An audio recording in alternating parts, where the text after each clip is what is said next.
Hey y'all. Okay, so October has finally got to the temperature, at least for now, where it is time to plant spinach. Now, my success with spinach comes with cooler temperatures. Anytime I try to grow spinach when it's like hot, or like if it hasn't, even if I put the seeds in the ground and they haven't germinated, like once a hot heat gets it, yeah, they tend not to come up for me. And the same with carrots, actually. Yeah, those of you who grow, let me know, put a comment down, especially about the carrots. Like, do you find that carrots, you have more success with your carrots if they're planted and growing in cooler temperatures? Just very curious about it. Okay, so since I have a bigger garden, it sometimes, like, without a clear plan, it's like I don't know where to go next. Like, so here's my sweet potatoes still going. They should be ready to come up pretty soon. Like, they've got,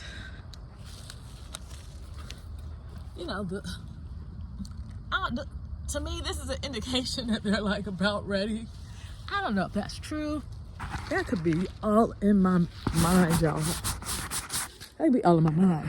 But yeah, so I got the sweet potatoes that's still growing. I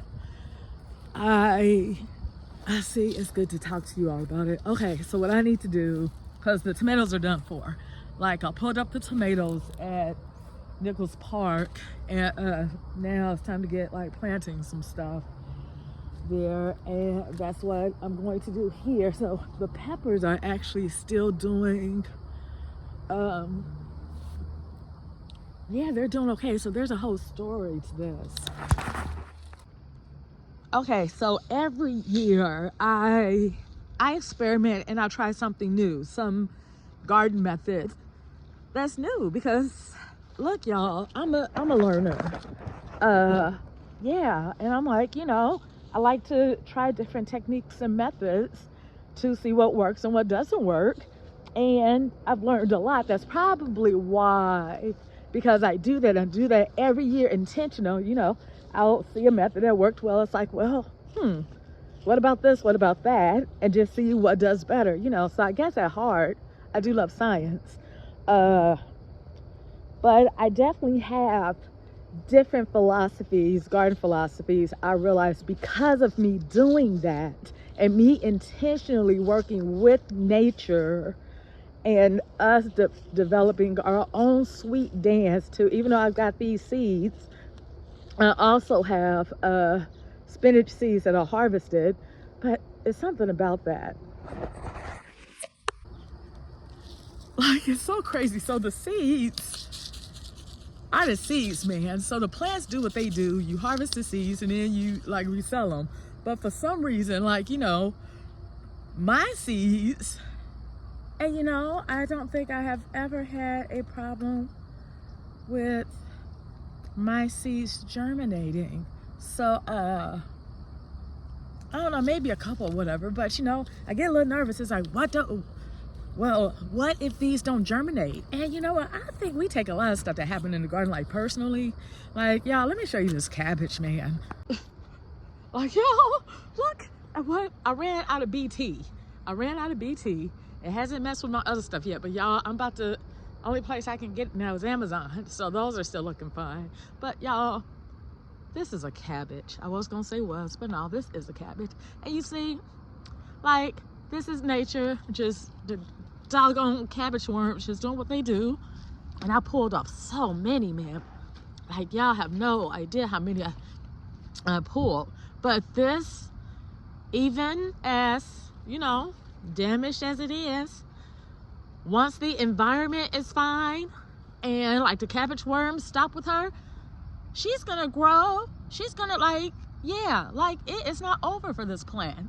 This is nature, do what it do. And me learning how to work with it. So that's my method. So as far as the raining, the planting, all of that. So like I want, and let me show you these tomatoes. Like I let tomatoes fall and like seeds get all smushed in or whatever on purpose. This is what nature naturally does.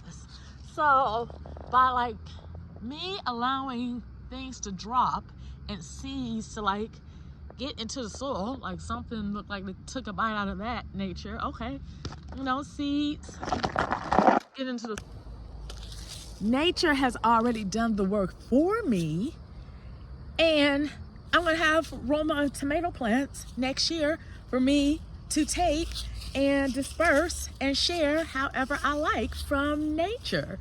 So instead of me worrying, like, you know, so many weeks before, let me get these seeds, you know, in the house and, you know, growing and stuff.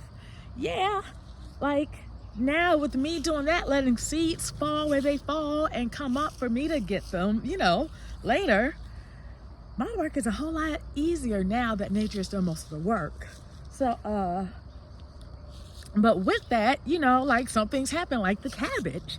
Like, you know, I could take the cabbage personally, or these radishes. Like these radishes have just, you know, like they finally coming up. I had an opinion about how they should be coming up. Like taking this personally. It's like, you are not growing the way that I think you should be growing. How dare you?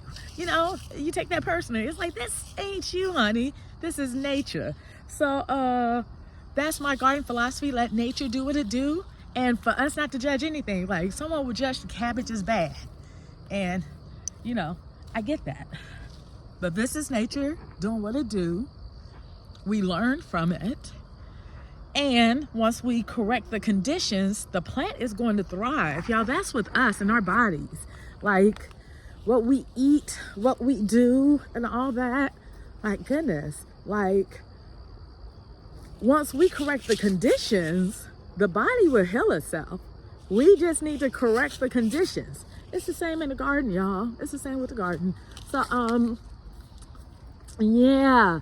So I have to plan now. I'm gonna try doing some beets too, y'all. I'm gonna see how this weather's gonna do, y'all. Yeah. So, and I'm not trying to do tunnels and a whole bunch of like covering and stuff. That's not my thing. So you all, I'm a tester. So definitely getting into spinach. Beets, I don't know. I'm gonna try beets. Like, so I did beets before and it was so hot that it fried them, poor things. But now I think we're turning a corner. So I'm gonna try some beets and yeah, do some more radishes. Yeah, it's October 5th. No, it's October 6th. It's October 6th. Yeah, I'm going to really test to see how long this season can go. Like, you know, really, really with the intention of planting and harvesting all year without having to cover and everything. Like, what plants can just naturally just really take it into how long and all this and that, you know. So yeah, we have dates and things as a guideline, and I do appreciate the guideline dates.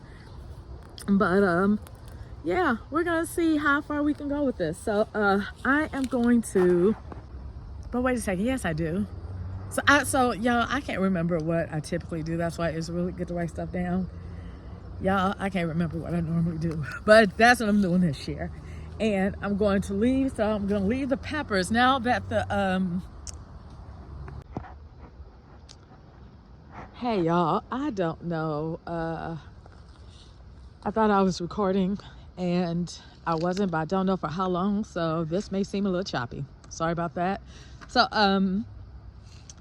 the experiment this year with this bed is I planted 32 total of tomatoes and peppers, which are like heavy feeders. Yeah, 1 square feet apart. So everything was 1 square foot apart. I had a couple bays on here and to see if I could get like a maximum production from planting that way. So I wanted to know if by doing square foot gardening with peppers and tomatoes, would that give me like the maximum production? And I don't think so. So next year, so I like that I did like the maximum planting, you know, to do in a space and test that out. So they did produce, but now, and see y'all, this is how I work. So now I've tried this. So next year I'm going to plant them both in a bed, but also have other beds just dedicated to the tomatoes. And because I've got beds, y'all, square beds, and one for tomatoes, but in a bed, still do it this way, but give them more space, not just 1 per square foot, but 1 per 2 square feet. Yeah, because I actually think that 1 per 2 square feet would make a big difference in production, actually. And do that, and to plant because the south, that's the, right, because this is the south sun. And to plant, because y'all, when you planting, you want to be where, at least in the northern hemisphere, that south sun, so the south of your house, that's like where your garden would be getting that really good sun. And so I planted the tomatoes, which were taller, especially at that point, because they were babies. The peppers were babies at that point. I planted them on the south side. Next year, y'all, pray that I remember all this that I'm saying. But next year, I'm gonna plant the tomatoes on the north side and the peppers on the south side, and see how that works as well. I think that would probably give me really good production of these plants, honestly. Oh yeah, I'm excited to try that out. Yeah, I think it's a good production can happen that way. Very excited about that. So yeah, y'all, so I'm going to plant some spinach. Yeah, I got a commitment right now I really need to go to. So, but to let y'all know the plan, what I'm doing, the next step in my fall gardening is to plant this spinach. So this, y'all, Dollar General, 6 cents, y'all. Dollar General, come on, y'all, get the spinach. Y'all get the spinach. You can still plant this. And y'all, I did it again. Y'all, I thought I was talking, but I wasn't. Okay. Y'all, I did it again. Okay. The plan is, and I already said this, y'all, is to get the tomatoes. Yeah, so I'm gonna clean with these tomatoes. Do that now because I got a place to be, but I'm gonna do the tomatoes now. Pull up the plants later and amend this soil with some compost and Trifecta Plus to plant this spinach. So yeah, this is like a multi-day project for me because I'm so busy now. So I'm gonna get these tomatoes. Yeah, I'm gonna get these tomatoes and get to going. We are planting, well, you know, I'm just coming for a couple hours to help. Yeah, they've been out there, they got a huge task. Oh, I just walked into a web, y'all. The spiders, but the spiders, hey, yeah, keep the pests under control, spiders. So, but in Gary, there are these 2 wonderful environmental justice nature people that are planting, they're planting 800 natives. And wow, it's a major task. So I'm going up there to help, and you know, yeah, native plants, y'all. Yeah, man, we have no idea how much healing we can bring back, man, just by planting natives and native plants just being in their land. That's deep, y'all. Yeah, so y'all, I gotta go. God bless y'all. Yep, that's the next steps in my garden. For now, I will keep y'all updated. Hey, subscribe to me, Living Green Garden, where we promote holistic plant-based healing through gardening, whole plant-based foods, and energy healing work. Okay, love y'all. I'll see y'all on the next episode.